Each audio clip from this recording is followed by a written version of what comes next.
Hello. Good afternoon. I'm trying to pull chat up. Give me a second. Yeah. Happy Monday again. I say that, but we're both very tired today. But it's still a happy Monday. It is. It is. It's been a very eventful 2 weeks. We missed y'all out last week. But we're here. We're here today, and we're living life. Living life.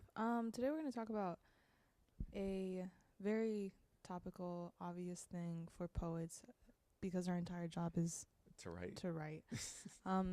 So what does that look like? What does that mean? How do you do it? How do I do it? How can people learn how How to do do other it? people do it?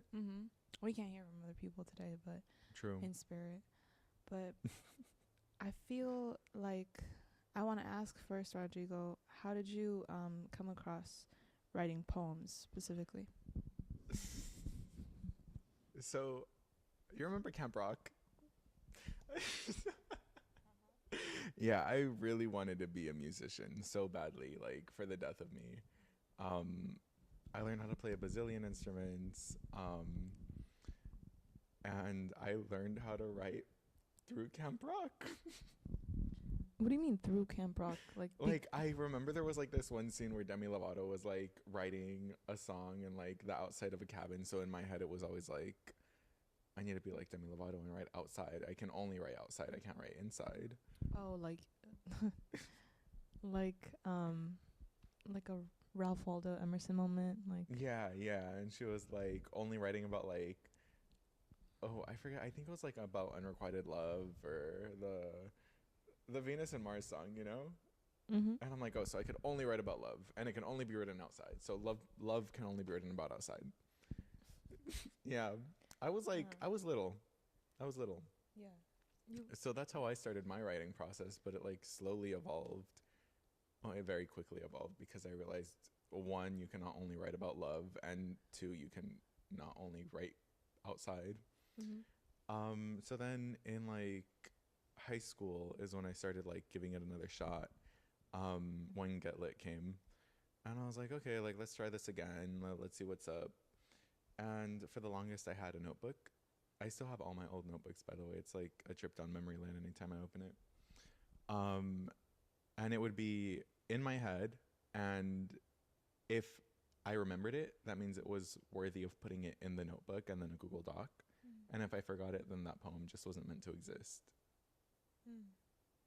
Um, and then after that, it changed into every first draft that I've written Mhm. is to be written in Comic Sans because it didn't feel as serious. It didn't feel as permanent, you know?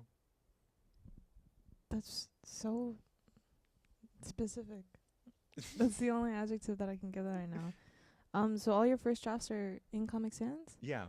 Every draft one is in Comic Sans. So, like, if you go through my drive, the first page of every, like, document pertaining to poetry Mhm. is in Comic Sans. I like that. It's quirky. I don't do that at all. But that's cool. So Camp Rock, and then you learned it's not just love that you can write about, and then Comic Sans. Yeah. You went from Camp Rock to Comic Sans. Yeah.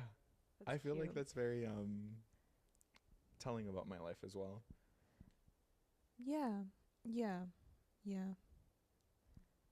Comic I Sans. feel like I'm in a very common Comic Sans state of mind as of Mm. recently. I'm in a that's a good prompt. I want to say that I'm in like a lobster. Yes. I thought that lobster was like the most beautiful professional font you could use in a PowerPoint In or like like middle school. yes in like middle school Yeah. because it was like the only like really pretty cursive one. Mhm. So I didn't like overuse it, but I used it a lot.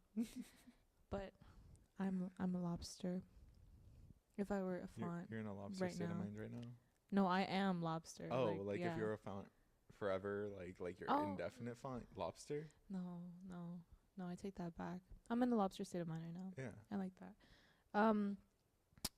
If anything though, with the writing stuff, I do like Georgia. Mhm. I like Georgia's good. Georgia's really cute. If you don't like Arial or Times Mhm. New Roman, you don't want to be basic, Mm-mm. I like Cardo. Cardo. Yeah. Hmm. That's my like. This is an established poem font. Uh, I don't know that one. What's that's? I only know the four. It's like fancy Times New Roman. Oh, It's okay, like a okay, little quirky. okay. Little quirky. But in the Google Docs, most of my poems also live on Google Docs. They'll go from notebooks Mm-hmm. to a doc, or I have a one continuous doc that's just titled poems and drafts, and it's like 18 pages long, and it's like a bunch of like spewed random, I don't even know what lives there Word anymore. vomit. Yeah, sometimes I'll go through and I'm like, what have I been working on? And like none of it's good for like 5 pages, and then I'll find something that I forgot about, and I'm like, this could be something. So Mhm. then I'll copy and paste that into its own little Word doc.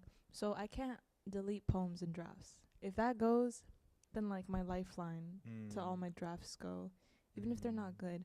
But yeah, I'm a one doc page gal, and then there are like extensions of it. Do you know what I mean? Yeah, so like its home is that one doc, but you like relocate it through copy and paste, but it Yeah. will always live in that doc. Yeah, the mother and its children. Yeah, For sure. yeah, that's my style. For sure. But with writing in notebooks, I like jumping back and forth in pages. Like Me too.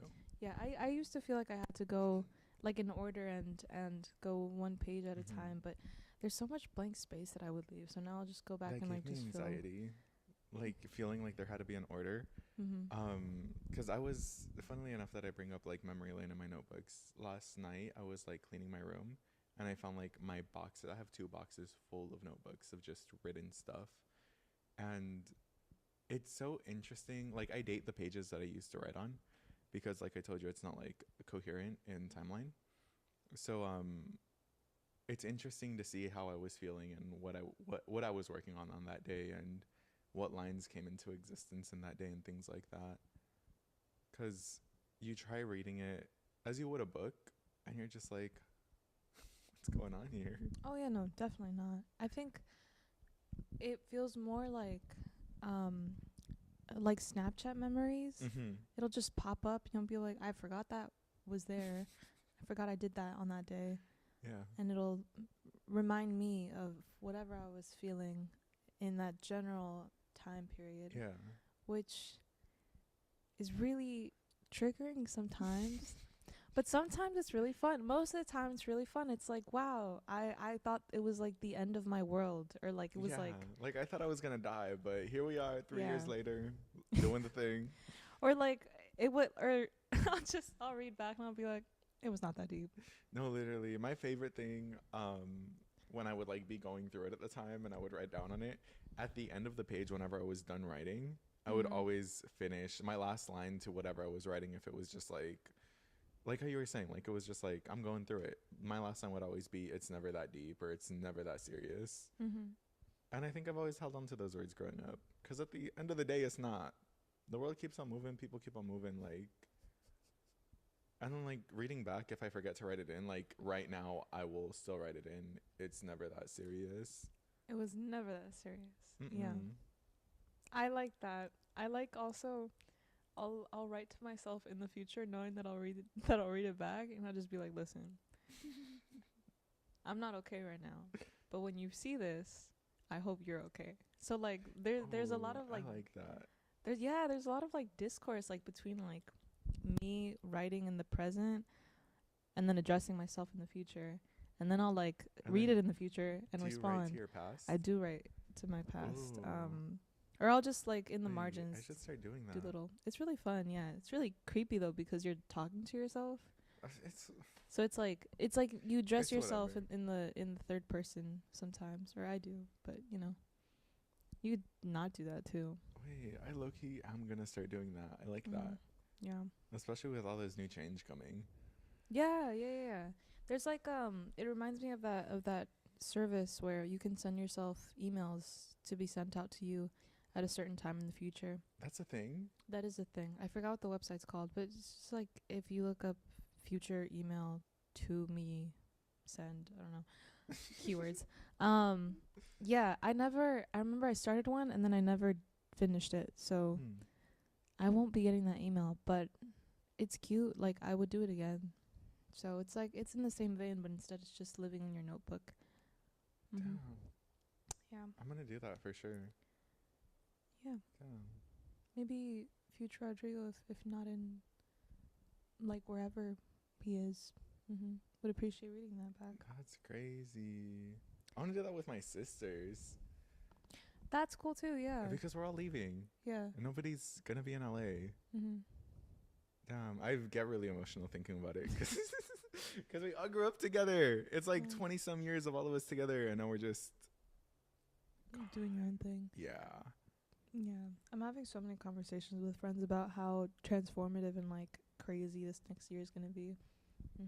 Which is also just really, really fun to look forward to. A little scary, of course, but Yeah. write those entries now. And then. No, literally, I am. Yeah. As soon as I get home, as soon as I get from my brother's birthday. Happy birthday, Santi.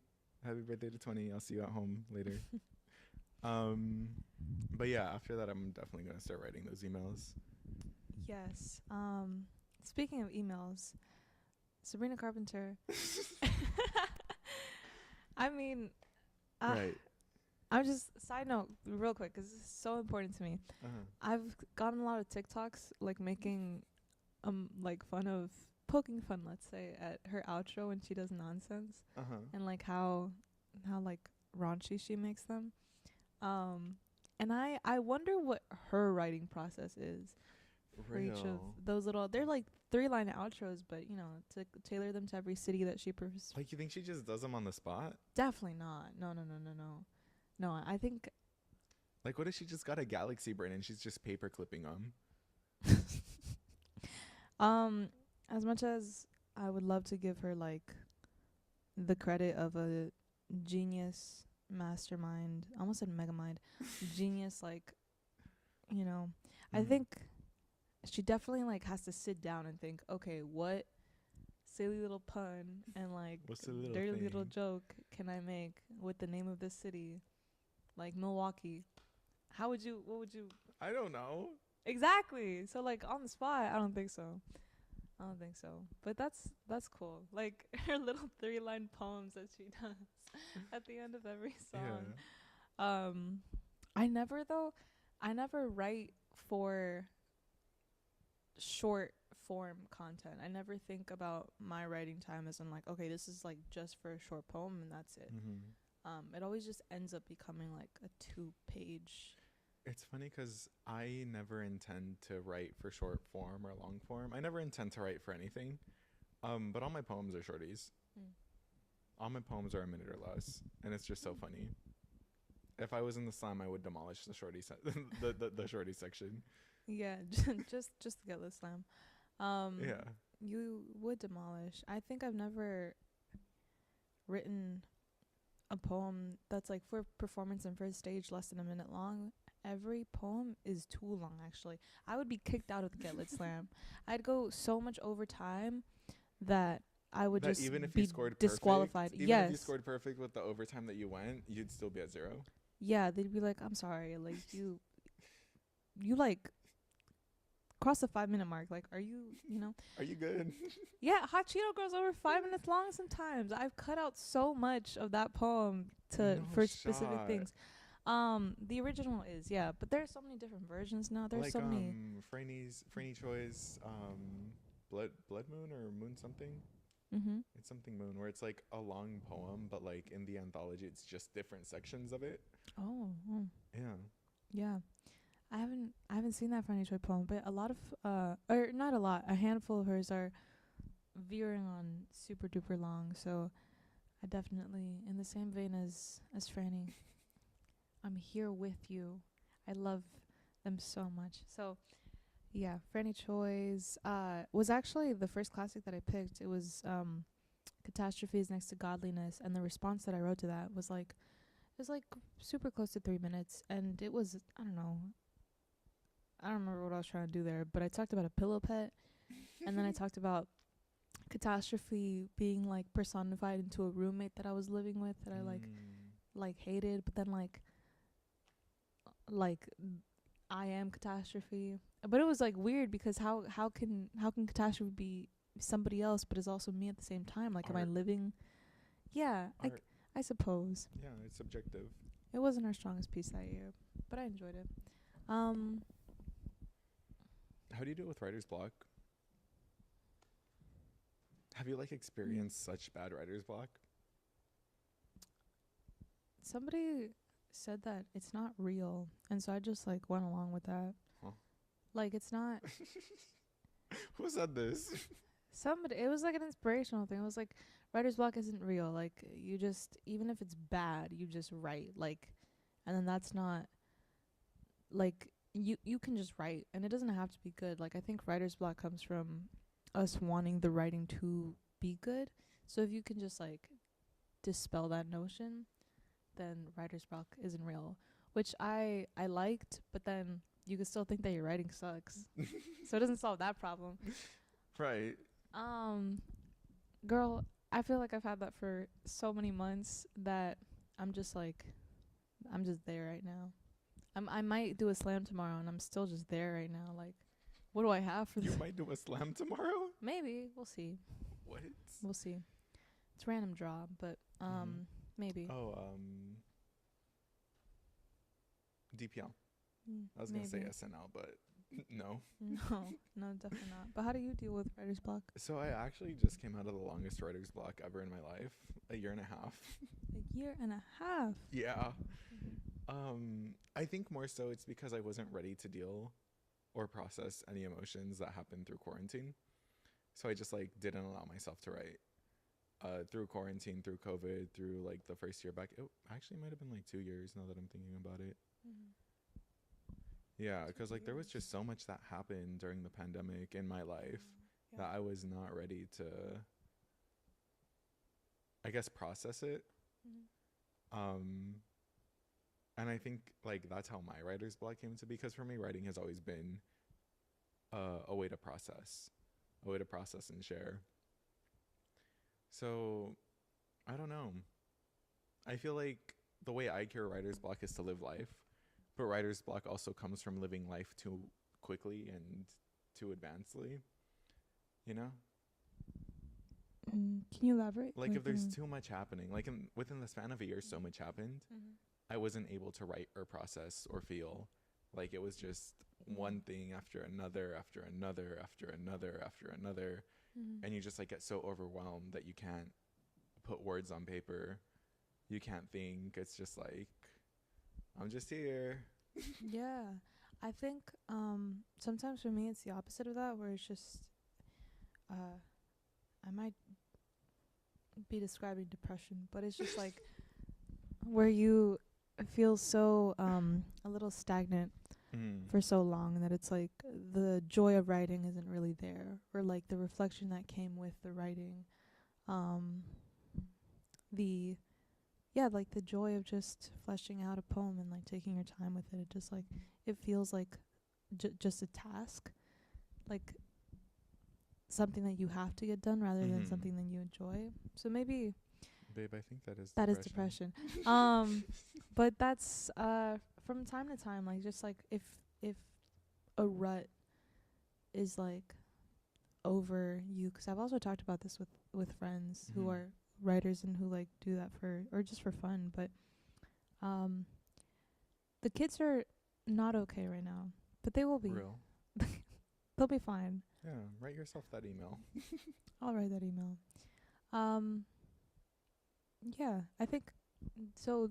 The two like sides of that spectrum are very interesting. Yeah. Because I've also only sometimes had like after another, so you have no time to write. But usually it's like there's just no will to write. Yeah. But yeah, my writer's block was broken yesterday. What did you write? So much about everything. I wrote so much, I feel like I wrote nothing. I felt like I was writing myself in circles. Just like, is it just stream of consciousness for you? Like, it was stream of consciousness. It was literally what happened last night into what happened last month into what happened last year into what happened. Yeah. So it was like a backwards storytelling. You were journaling. No, because like I started off with stanzas, and then I was like, okay, I'm kind of sick and tired of writing about this. And then I would enter with the lines to divide that it was a new thought.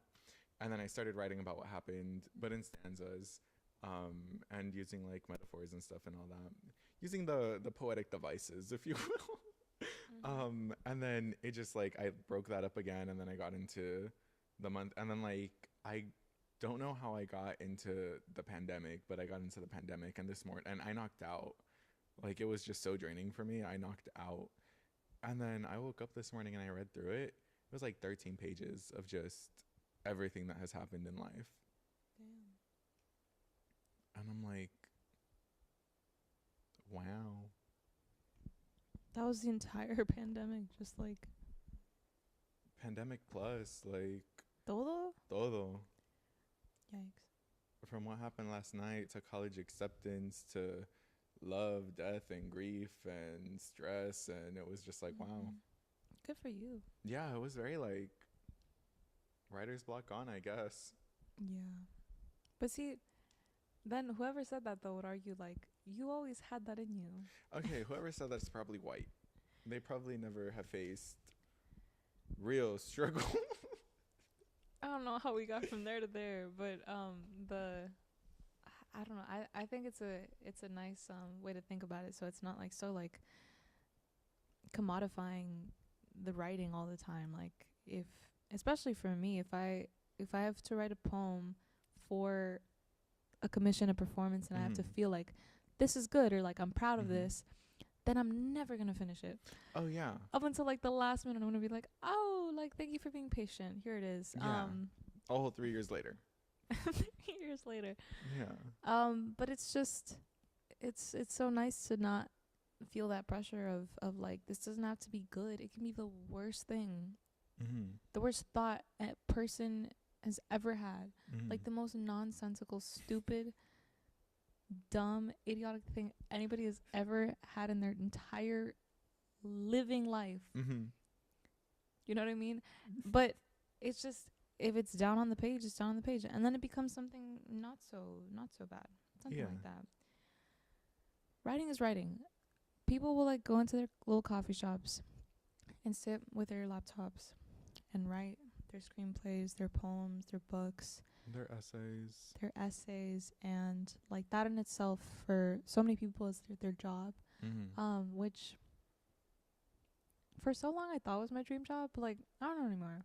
Yeah, TBD. I was in that same boat. Yeah, of like just like I want to be a writer, I want to be a poet, I want to be a performer. That's what I want to do with my life. Like after seeing the likes of Matthew Cuban, I love Matthew Cuban, Alicia Wise, Jessica Salgado, like after seeing them and seeing how their works can move and motivate, I wanted that to be my life. And then you start going through your own writing process, you start living life, you start typing your first drafts in Comic Sans about what you want your life to be and where you want to end up. And you take a step back and you start writing in Cardo, and it's like, maybe this isn't what I need for myself right now. Yeah. Yeah. I'll always love having the people that I view as my, not even my like idols or heroes or anything, but just people whose work and time spent into their thing, into their art, into their craft, like I just hold so dearly, or like has held me through such a specific little nook of my life, that like even with the simplest form of performance and poetry, if I can give that to somebody else, then I think that that's what like that's what that feeling is, of like wanting to spread that joy. Yeah. And I think we've kind of done that indirectly in a lot of ways. Like if you've ever performed, you performed at the I performed everywhere. Yeah, you performed just not a slam. Not the slam, but like with those schools that you've performed at, if somebody just remembers like a line of that one person that once came to our school, and you know, there's just don't remember your face, don't really remember your name, but just there was that line that stuck with me. And if a kid ever has that experience, which would we ever know? No. No. Well, but I was at work the other day and some kid recognized me from a slam I did at their school. Really? Yeah. Oh. His name was Mickey. And he looks at me. He goes, "You look familiar." And I go, "No, I don't." One thing I hate is being recognized in public. I'm like, "No, I don't." And he's like, "Yeah, you do poems, no?" And I'm like, "What does he know?" I'm like, "What does he know?" And I'm like, "Yeah, I do poems." And he's like, You changed my life." And I'm like, "Oh, word." And he's like, "Yeah, I remember I was like in elementary school once and your people came to do poems at my school and I got really into writing and now I'm still writing. I'm going to high school and maybe I'll be on the slam this year." And I'm like, that's a crazy thing to hear, you know? Yeah. Yeah, I think that in itself is what I'm also thinking about, like something we don't even know about until they come and see you at your workplace, I guess. So they see you at Target and they're like, "I know you." Yeah. But even if that doesn't end up being like the job, the career, I don't care. Like, Yeah. I will make money somehow, hopefully, some way. In a But way that we that's appreciate. yeah, yeah, yeah, yeah. In a way that makes us a living. Fingers crossed. Mm-hmm. Yeah, yeah, yeah. Fingers crossed to making a living. We're going to get out of the trenches. Mhm. Mhm. Eventually, but I like that so much. That notion of wanting to be like the heroes that just made us feel so So heard, so seen, so empowered. yeah, so Like in love with like life, art. Yeah. yeah. I was going to say something, but damn, I forgot. Oh no. Should we wait? I hate you. No, we shouldn't. We shouldn't wait. But yeah, crazy how like the writing process starts internally and then it like extends further into other people and we start instilling the thought of the writing process like at the shows. Like I'm sure that kid never thought about writing a poem in his damn life. I'm almost certain that is never a thought that crossed through that dude's head. But after that, he was like, "You know what I'm gonna do? I'm gonna start my own writing process." What? I love that you said that because it sounded like the beginning of like a cold open and then like the title card plays. You know what I'm gonna do? I'm gonna start my own writing process. Da-na-na-na-na-na-na. That was so cute. For sure. Yeah, I'm just like coming up with little visuals in my head. Yeah.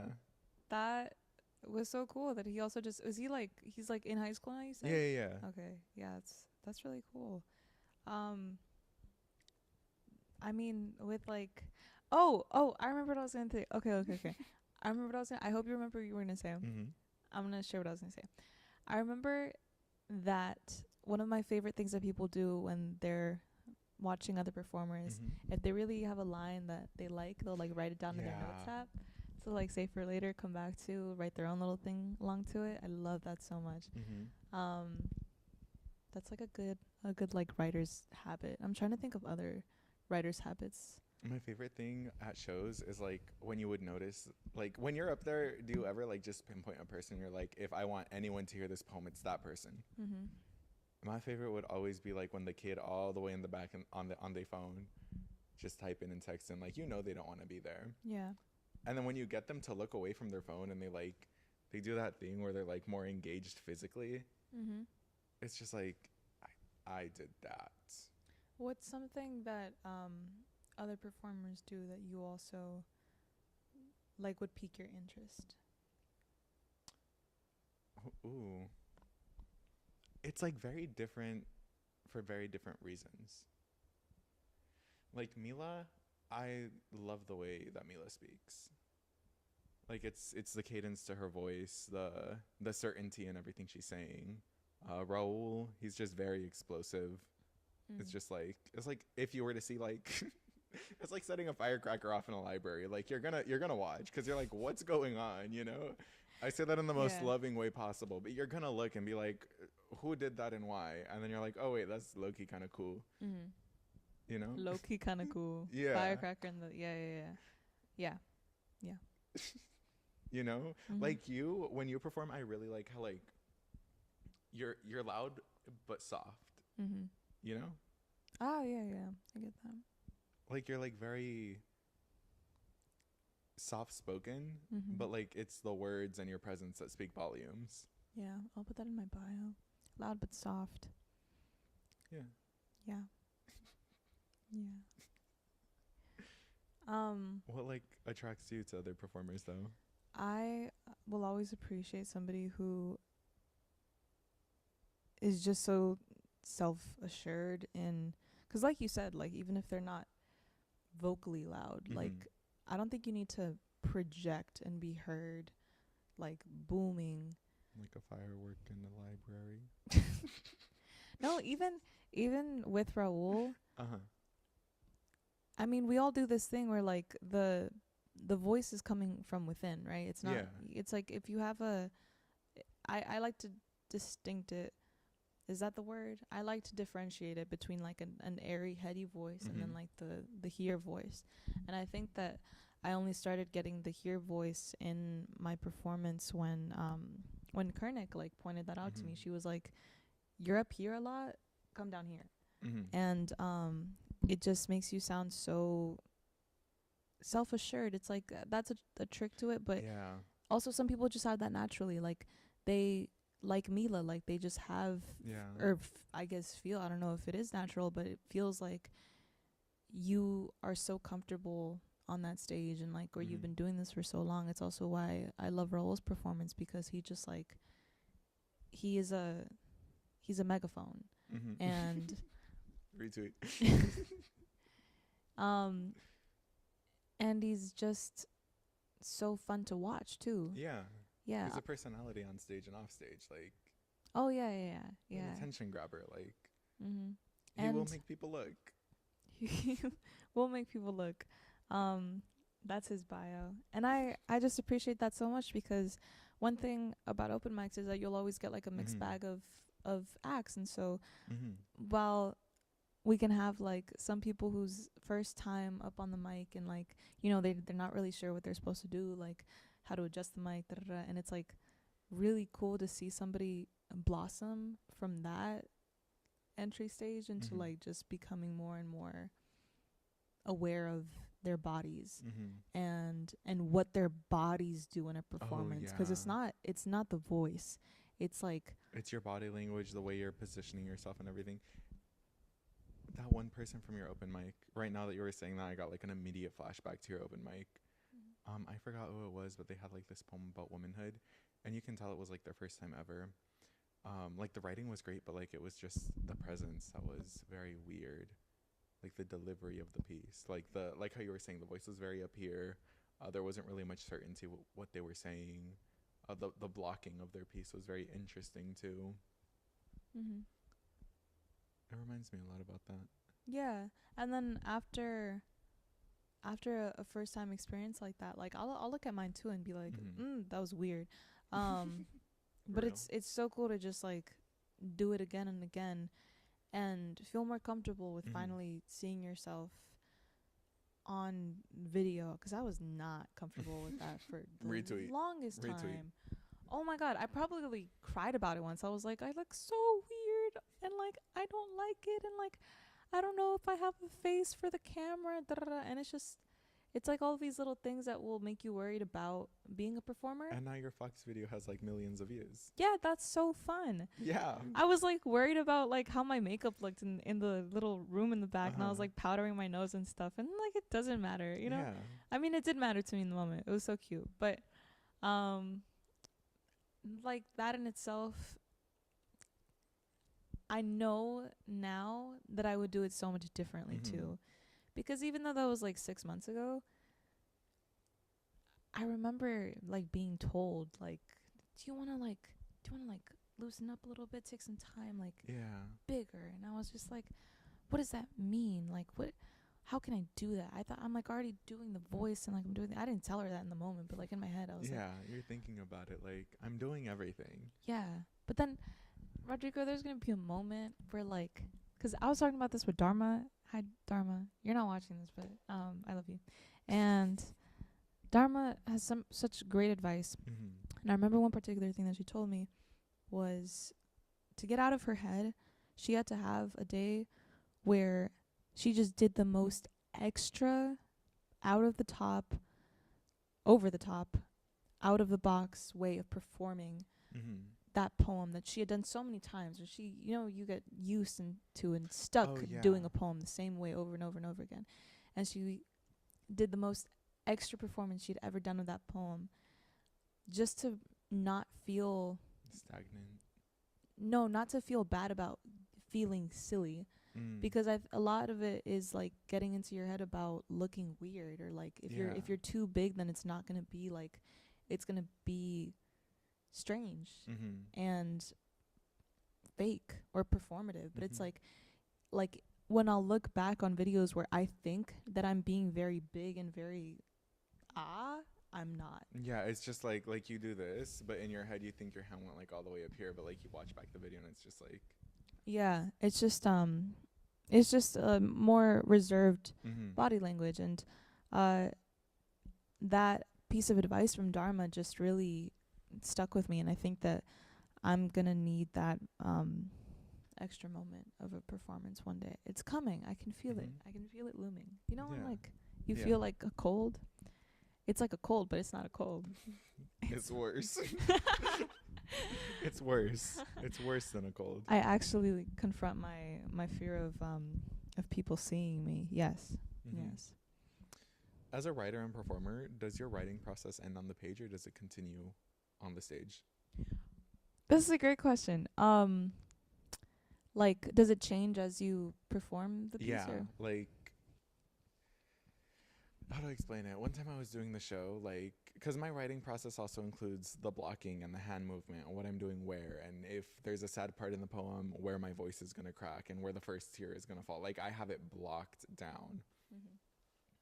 But as I'm, like, performing, if I notice that my pace is off or the blocking is odd, I will make up a whole new stanza or change a few words, like right then and there on the spot. So like, does your writing process include like the blocking and the quick drafts, the quick draft edits? And yeah, I love doing. I mean, you basically do improv on the stage, is what you're saying. Sometimes. Like on the fly. Yeah, I realize. I don't know. I'm thinking. I love doing that so much. I love doing it so much. I refrain myself from doing it on here all the time. No, you know what it is? I start so many of my sentences with "I realized," and I was like, "No, I didn't. I already knew this. What am I realizing?" So it's just like, damn, you're just realizing everything tonight, huh? realize.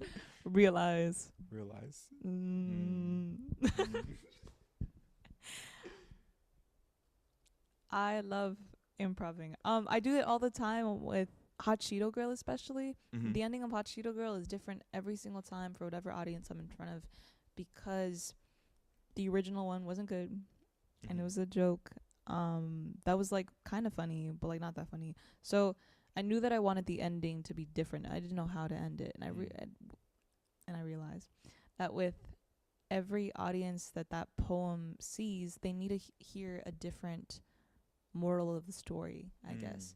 Because the moral of the story for a group of educators and high-profile people in education in Los Angeles, who are like superintendents and teachers and you know, an older crowd, will have a different lesson to take away from the story of a Hot Cheeto Girl from teenagers who are around this type of girl, and or who are that kind of girl.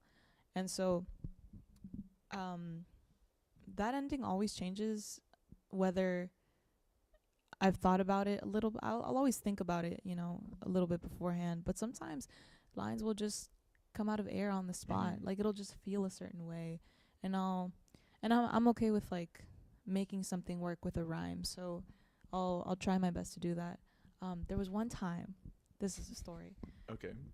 This was one of my very first blitzes, and I would never admit this, but I will now, because like I work here, so I work here. They can't take away my job. Like, this is my job. there was one time, just one time, this only happened once, Mhm. where I was at a blitz and I had already done my classic and my response. And they were like, do you guys have indies? Because we still need to fill up some more time, so we need some indie poems. And I was like, yes, but I knew that the poem that I did have was not memorized. But I like had like the I had the You had poem the big fleshed out. I points. had the big points. I Yeah. had some big most of chunks memorized, and I knew like where I was going with it, what the arc of the story was. Da, da, da. The poem itself was called like In Sepia Tones, and it was about Mhm. creating memories with friends and like not feeling weird about taking pictures all the time. Because like when I was little, I didn't like taking pictures of Mhm. myself, and so it was about taking pictures and like having these memories and da da da, and like sepia with the color filter. Um, Sepia. the entire thing, Rodrigo, all of the lines and chunks that I did have memorized out the door. I made up the entire poem On the spot. on the spot, and it worked. It worked so well. I'm so happy we both have stories like this. I don't think I haven't met actually maybe Dharma, because Dharma's just so like pristine all the time with her performances. I'm so glad it worked so well for you. Yeah. Did you did this too? Yeah, I did this too. Did it work? Yeah. Yeah. I remember, I forgot who was hosting. It was Monique, Hannah, or Vanessa. Um, and I remember them coming up to me like, "How long have you had that piece for? Like, it's really good. I've never heard it." And I'm like, "I've never heard it either." Yeah. It's just so fun. It's just, Yeah. and I guess like also the bar is low 'cause like we're kids, but it in the moment I was so jazzed. I was like, wow, I'm like I did that. Like what a genius. And Yeah. then if I listen to it back, I'm so glad. Sometimes I'll voice memo performances just, so happy I did not though because I don't remember what I said. I'm sure it was okay, but But it wasn't like amazing. I think you yeah. think it's amazing because of the situation you were in and the circumstances you were under. Yeah, like I'm sure with yours like it was like I just did that. Yeah. And then would you ever write it out though and like would that ever be the poem that I you would have remember lines performed? from it, and I've formed a poem out of the lines that Mhm. I said that day. Yeah, it's just crazy to have had that happen. But just never again. I was told that too. I was like, "Hey, maybe don't tell other people that you did that." And I was like, "For sure." That was like my biggest accomplishment in life, though, when I did that. Mhm. I'm like, I pulled that off. Like, why wouldn't I tell people I did that? I guess. And nobody knew. Yeah. But that was a fun time too. I just never went back to like the actual poem that was from. Mm. I don't know. Writing process. Yeah. There was something else. Did you ever remember what you were gonna say? No, because we sidetracked, and I like remembered again for an instant. Oh, I remember again now. Mhm. Um, Poetry and making people want to feel good, and how, going back to the conversation that we were having about how like my life is kind of written in Comic Sans right now, and it's slowly being turned into Cardo. Mhm. Like I in Comic Sans, or what I used to think was Cardo, was written, "I'm never leaving Los Angeles." Mhm. Like never, ever, ever. The plan was study here, grow up here, get a home here, start my family here, teach all my little kids Spanish, and just have like a nice little Hispanic family out in East Los or something. Mhm. But now it's like Florida, and like I wanted to be a poet, I want to be a writer, I wanted to create change, I wanted to enact.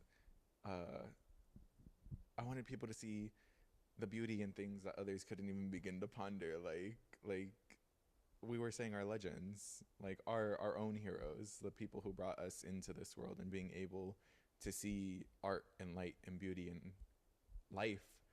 Yeah. Um, Like my mom.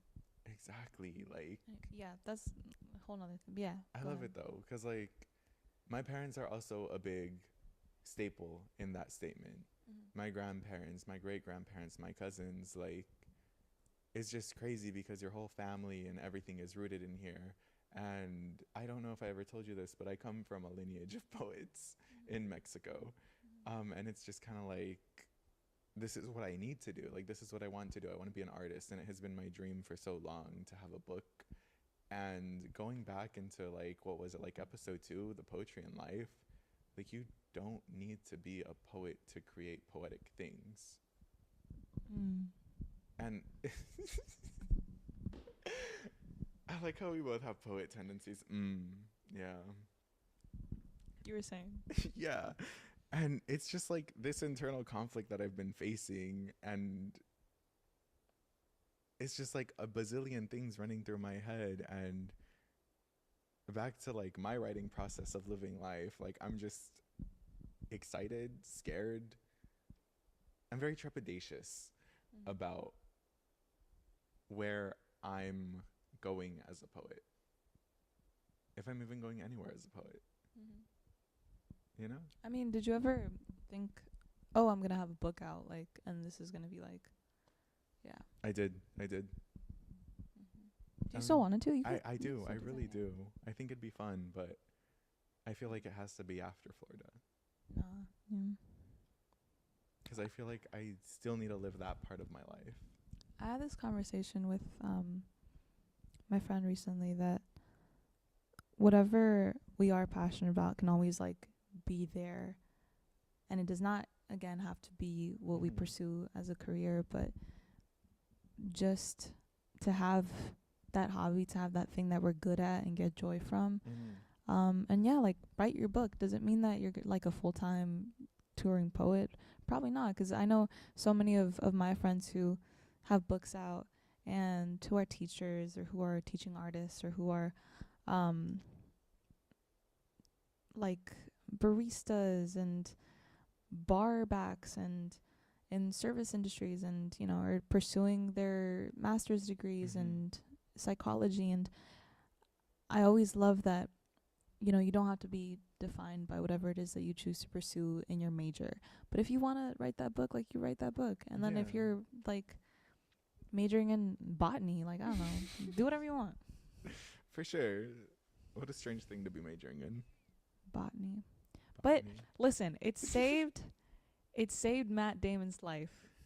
You know what I mean? No, I don't. I don't know what you mean. In the movie The Martian. Yeah, it's all coming together. Sure. The astronaut was a botanist, Rodrigo. He was a botanist, and I remember the scene. He was like the problem is, how am I gonna grow? For sure. How am I gonna grow? Sorry, I need to finish the line. Go for it. How am I gonna grow and cultivate food on a soilless planet, or like, you know, like on a planet with no fertile soil? Good thing I'm a botanist. Good thing I wrote the book on NASA botany, something like that. Good thing I wrote the book on how to grow plants in a soilless planet. Like, exactly. It was such a good reveal. I was like, oh my god. He was just trying to flex to himself at that point. Yeah, because he was like logging his video logs. That's a crazy statement. Anyway, Matt Damon. As I was saying, in this life, I've fallen in love with a million things and a billion people. And I'm very grateful for that. I lost my train of thought.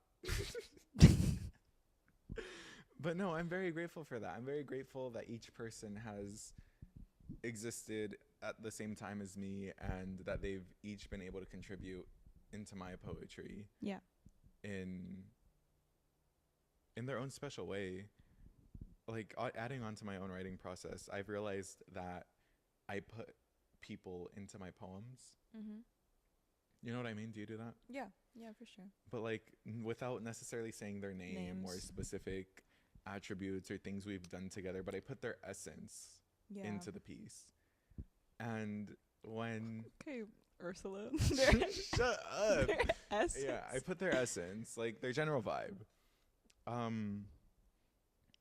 I told my friends that I do this. But when I'm like ready to leave, when I'm ready to have a person leave, or I'm ready to leave a person's life, I print out every poem that I've ever given them, or that I've ever written, or that they ever gave me, because those poems were mine to begin with. They gave me those poems, if I'm being honest. I was just the one who wrote them down. I go to Staples and I print like a little chapbook with their name. And I insert every like photo, every memory we've ever had in an envelope with that chapbook, and I give it to them. And that's like my. And then you stop talking to And them? then I stop talking to them. I'm like, these poems were never mine. Thank you for giving them to me. Thank you for sharing life with me. But I think we need to part ways now. And I just give them that. My friend says I'm a sociopath for doing that. But I told her like the experience about this one specific person, and she was bawling. I have a question. How many times have you done that? Like 10. I don't really like cutting things off. But like there's some times where it's like, I think we've both served each other's purpose in our life. I don't think we should continue communication. There you go. I was like thinking at the beginning, I was like, that's kind of sweet. And then I remembered the circumstances as to what you were doing. Then I was like, yeah. I think your friend is right. That I'm a sociopath? Or yeah. That it's just like very emotional and beautiful. No. That's you know what else I do? It's like, it's beautifully emotional. You know where this started off on? Yeah. Growing up, I was surrounded by death and loss. So anyone that I've ever loved at any capacity, I would write their obituary. Yeah. And I used to just have like piles of obituaries. And one time, a person that I thought couldn't do no wrong to me, do no harm to me, like we were locked in. Certain circumstances happened during COVID, which again, I finally like broke that block. Yeah. I gave her obituary. She's alive, right? She is. It's like a symbolic death, you know? Oh, yeah. No, I understand that part. I'm not saying you killed her.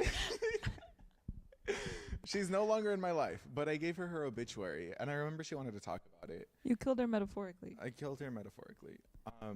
Because so at the end of cool. the day, I try not to harbor no hate. I know I'm a certified hater. I'm a professional hater, but it's never that serious. Like, I don't wish ill intent on anybody. I don't harbor hate on anybody.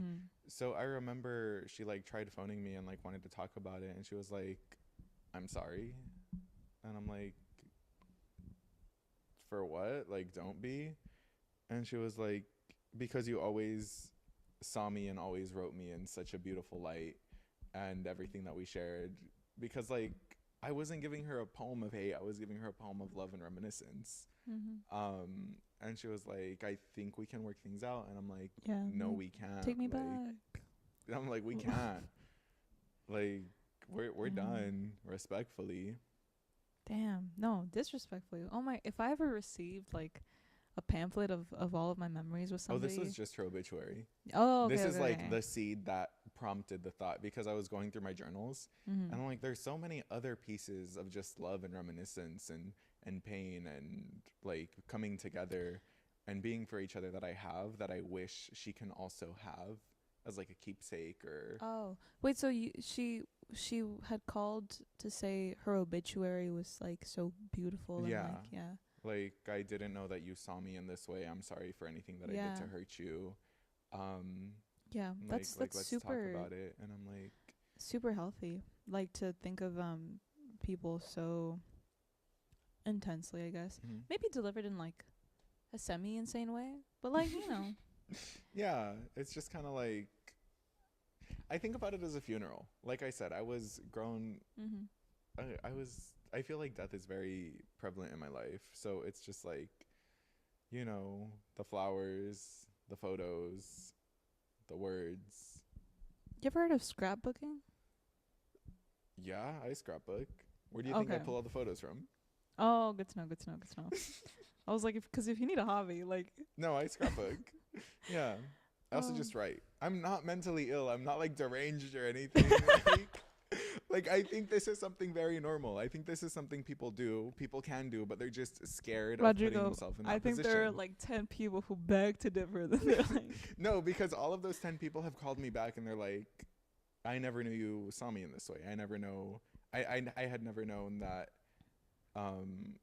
the experience we shared were so intense, and they always like want to try to mend things, and I'm just kind of like, no, No.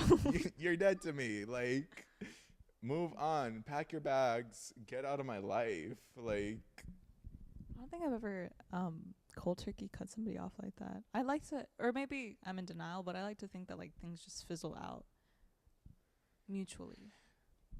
Like, to me, that's kind of like heartless and sociopathic. no, it's not. That's No, so it is. normal. I think that's what society wants you to think. But how are you just gonna like someone? Okay, I did this right now. I just, like the exasperated. What? someone that you've spent 4 years of your life with. Oh no, that's different. Like, you're just gonna let things fizzle out like naturally. You're not gonna like give them a poem, have them reminisce about like your experiences. Like, you're not gonna like. That's like toxic boyfriend behavior. Like, oh, let me reel you in to remind you what we had. You know what I mean? And then like, I think and then you need to reflect on the relationships you've had. I've never had to do that with anybody. I think I've also just I have like friends who I've been super close with who like we're not as close, and then maybe sometimes I'm like we're on different paths, and that's a corny way to say it. We just become different people. Right. So I'm just like, I'm probably not gonna talk to you as much anymore. I don't say that though. I'm just like, I think it just, for me, it's like fizzled out. But I've also never thought about, 'cause that takes a lot of thought to think about how much you've been through with this person.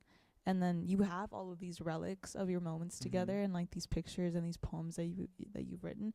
If I received that, I'd be like, damn, like that's heartbreaking. So I understand It's like them calling you back to be like, I didn't know we had this and da-da-da. But like for me, it's my way of moving on. Yeah. Like, I'm not gonna sit in my bedroom and cry listening to sad music 24/7, like being demolished. I'm gonna read these poems. I'm gonna print these poems. I'm gonna think about all the good times, and then I'm gonna be like, you know what? Thank you. Like, yeah, thank you. Also, this is everything you've ever inspired in my life.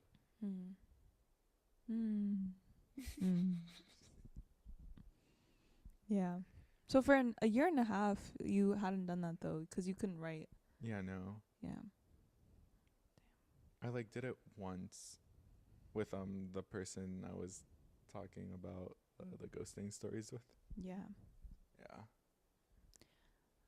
I mean, I probably won't try that. I think you should. I think you should, because if you think about it, what my friend told me, she's like, you know, writing these poems and processing it is something I would do, but physically giving them to a person is what scares me so much. She's like, I would love to give them to them for them to understand where I'm at and what I'm going through, but it just scares me. And I'm like, you know what though? I still have a problem with like giving physical gifts with people who might not be in my life for a while, because I don't want them to have like that record of me. Like, I don't want them to remember me by like something sweet that I gave them and then me not being in their life anymore, type of thing. So maybe that's also why that notion like kind of worries me, 'cause like they can hold on to that, you know, like just like being like a drawer in the room. And I know a lot of them do hold on to them. Yeah. And the little care package that I gave it to them with. A little care what do you put in the care package? Like literally just the photos, the flower, the chapbook, and then in the opening page of the chapbook is like, thank you for everything that you've helped. It's like a thank you note. Yeah. And then it was like, but unfortunately, like, we're done. Like, our time is through. It's giving best friend breakups in middle school. Like, I can't. But like, I also don't do it with like situationships or people I've known for yeah, a week. no. Like, This is like these are like lengthy. people that I've had in my life for years. I've had just like the first person I gave their obituary to, they were in my life since like I was basically born. Like, they were like my cousin, not like literally, but like emotionally. Imagine cutting your cousin off like that. Like, because like we came up in the church together. Their parents were like super close with my parents, and like we grew up together. And I was like, ooh, there you go. The church would not approve, but there you go. Does the church do obituaries like that? Like just Or I guess that's a eulogy, but okay. Okay. Okay. This is an idea that's been planted in my head. Will it happen? Probably not. But maybe it'll inspire me to scrapbook. I hope you get to have that experience at least once in your life. If I Like the first time, I'm gonna be honest with you. The Uh-huh. first time you're gonna be ishing bricks. Mhm. You're gonna feel so anxious and so nervous about it, and then like a day or two after, the clarity sets in. It's like it's over. We're good. Okay. The clarity. Yeah. The mental illness. It's clarity. It's not mental illness. I think society is just scared of being upfront with others, and that's why I'm perceived as weird, because I'm a blunt person who never hides their feelings and is very open with communication, whether it be good or bad. I think society likes preserving the feelings of people who like just make mistakes and grow apart, and or at least that's Yeah. like that's why it's good to have like the spectrum of like super blunt and then also like super naive where I am sometimes and just like that. We really do just juxtapose each other. Yeah, 'cause I mean side eye, you know, but then like you'll also side eye me when I do my little Matt Damon rants. So all in all, it's the Care Bears. I don't know where I'm going with that. I just Everything comes back to those little bears. dude, if we care about each other and if we take our feelings into account, isn't there also there's like a Care Bear that's like kind of grumpy or like grouchy or like nah, like a nighttime bear or something, and he's like kind of like the weird one. I Maybe could that's not tell you. Oh, so I'm weird. No, he's That's just like crazy. he's just like he's just like a little like out of the box, and he's like the quirky one. Okay. Yeah. If society is the Care Bears, you're the quirky one. Okay. Do you not want to be him? I don't know. Is he green? We could be. Okay. I'm down. I'm Okay. down for that. I think though that I like the view into how you process those emotions. Yeah. And with the writing, the years of writing that I'm sure that came with that. Yeah.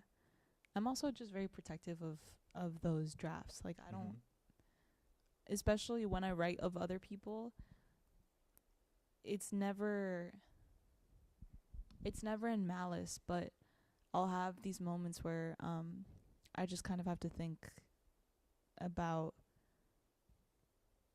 what this person like means to me.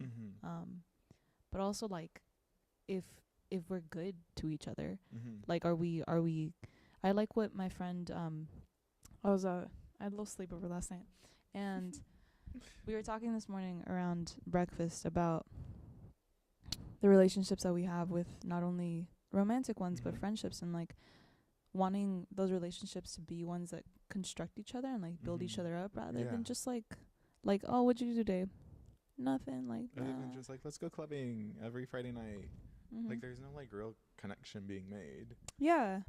Which, nothing wrong with my party friends. I love my party friends, but also like, let's sit down and have constructive conversation. Talk about our futures. Like, where do you want to be in 5 years? Like, you know? Yeah. Let's talk about the political and economic state of the world right now. Like. Yeah. Like. I'm just saying. Like.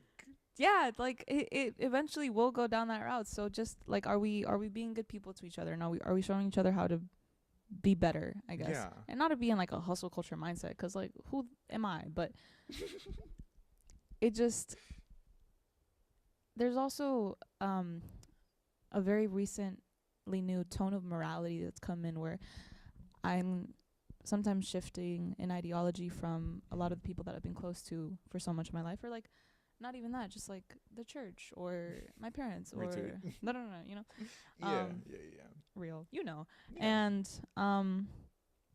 that in itself will make me think a lot about the circles that I join already on a weekly basis, and like I'm going to church every Sunday. There's this on a weekday, and Mhm. you know, I'm around these people so much, and there's these friends at school, and then these friends from high school, and then these new friends who like Mhm. do music and and like this. What spaces do I want to be in based on the person that I want to become, and who kind of doesn't really. The next word I choose is very important. Who doesn't really fit into that? Because I was gonna say serve, but it's not even Yeah. like we're not like here to. To like leech off other people, and you're only bringing people who serve you. Like, Yeah, no. It's not to like benefit off of you're each here other, to but like. collaborate. You make Mhm. friendships for collaboration, not for service. Yes, yeah, and it's just if we're also just not like there anymore, like Yeah. then that's okay, and I can just, you know, write my little goodbye note, and then maybe send it, maybe not. I really hope you get that experience one It's day. ambiguous. I It's really hope you get that experience. TBD. Yeah, my theology on relationships is that you're not ever looking for someone who is like your missing puzzle piece who completes you, because that's how like toxic relationships form in codependency. You're looking for someone to have a constant conversation with, you know? Yeah. Oh my god, my mom loves talking about codependency. Like, It's just part of her writing process. it's part of her writing process. Probably because it was like brought up in a preaching one day, and like every other conversation, I was just like, we can't be codependent.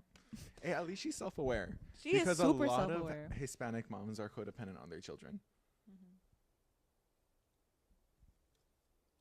So, I do like that that has become a vocabulary word Mm-hmm. that is like constantly in use in our home. But yeah, you were saying. What were you saying? You I were just be speaking. I love most. I just be speaking. I don't even know where I was going with that. I love most things. There's some Yeah. things that I don't love. Oh, 'cause you were saying that usually, sometimes you're a hater. I've Oh, yeah. also been such a hater this week, Rodrigo. That's so weird to hear from you. I know. That is really. Are you okay? I'm great, but you know, like, Sure. somebody said it was because Mercury is in retrograde or something. I don't know. Mars. Mercury. It's definitely Mercury. It's in Okay. retrograde right now. Mercury's in retrograde Yeah. as we speak. They were saying maybe that's what's throwing me off, I don't know. 'cause they've also had a whack week. So I think I'm. Oh my god, that makes so much sense about like the miscommunication not being and me not being able to read people, because you know I'm usually really really good at reading people.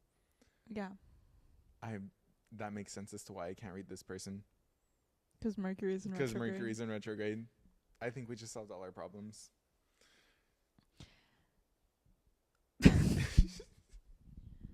I'm sorry. When is Mercury back to grade? I don't know. I just wait for May to make a post in on her Instagram, because she's the one who's telling me when anyone and everything is in retrograde or unaligned. It's part of her writing process. She's also a poet. Okay.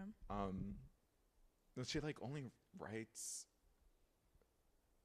in relation to as the planets are moving, which is like really interesting. Yeah, I don't know if she does it purposely or it's just something that I've noticed in her writing. that's cool.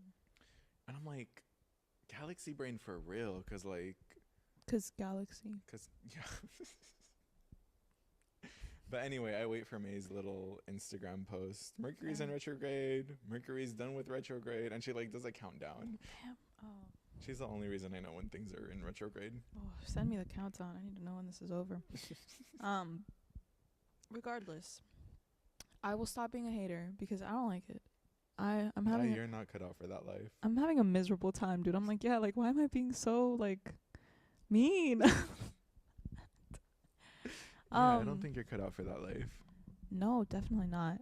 So, you know, if I have said anything to if I've put any bad vibes out into the world, I take them all back, and I don't mean it. But it's just 'cause Mercury is in retrograde. But if I did, like, it's kind of my brand. To be mean. Not to be mean, just to be. I feel kinda like what you people just- confuse mean with blunt. How is that different though? Like, how is it different? Defend yourself. Defend myself. Yeah, just like set it straight once and for all. Like, Okay, being Yeah. mean is actively looking for something to be like say you're a stranger walking by and like your hair Mhm. is like instead they say so like the wind just like came and messed you up and they're like they come up to you, say some snarky comment like, oh, like you look ugly or whatever. Like being blunt is just like your hair's kind of messed up. mm-hmm. Like just there's no negative connotation, there's no positive connotation. I'm just informing you that your hair's kind of messed up. Because you're able to fix it in like 3 seconds. You just go whoop, whoop, Yes. and you're good. Do you think that people need to know all the time? Like, Well, like in the instance of the hair, yeah. mm-hmm. I'm not going to let you walking around looking like some weirdo. Any stranger at that. Thank you, Rodrigo. Yeah. The service. Or like if someone got like a leaf in their hair, I like walk up to them like, you got some in your hair. Mm-hmm. It's nothing necessarily good or bad. Mm-hmm. It's just like I'm letting you know. That is, yeah. That there's a difference there. Yeah.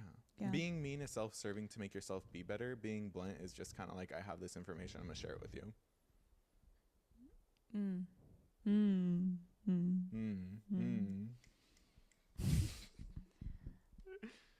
I will definitely not do either. I think I'm just like oh, you have like a little, yeah, let me get it for you, and then Oh, yeah. No, I won't do the let me get it for you thing. I'll just let you know. yeah. What you want to do after that is up to you. Yeah, it definitely depends on whoever's giving the message. Because I think if I didn't know you and you walked up to me like, let me get that for you, I'd be like, ah, Calling the police. yeah, sir. So I think you have good discernment and Yeah, because like I'm tall. I have RBF. I know what I look like. I know what I'm perceived as. That's why I just kind of like, also like my deadpan face kind of doesn't help with the distinction between mean and blunt. So like I'll just walk up to you, let you know, and then dip. Like I'm not trying to take leaves out of your hair, respectfully. I think that's a great thing. Speaking of leaving, Great. I love that transition so much. This was such a great episode, guys. We talked a lot about the writing process and how it doesn't really just start and end on the page. Like my experiences with Camp Rock and then Comic Sans and then how my writing process splits into from either you're in my life, I'm going to be blocking performances of you, or you're out of my life and I'm sending you your obituary. And then Jasmine. Just being la la la la la and coming up with stuff on the spot for funsies, because it's really fun to be an improv person. Although I would never do it as a class, I think. Maybe. I don't know. Maybe I'll take an improv class in the future. Maybe. But The 4 units from at ELAC, by the way. from the notes app, thank you, Yeah. to a Google Doc, and then whatever it becomes in the middle, talking to yourself in the future so that you can look back on who you've become and where you've been and where you're going, and in the corniest way possible, who you will be. That pause was killer. Thank you so much for joining us. Yeah, thank you so much for joining. We will see you in the new year. I hope you have an amazing time. I hope you spend time with your loved ones. Don't forget to live life and just love. Begin to see the beauty in things some people can't even ponder. Yeah, quote him on that. Happy holidays and have a wonderful time Happy New Year. in general.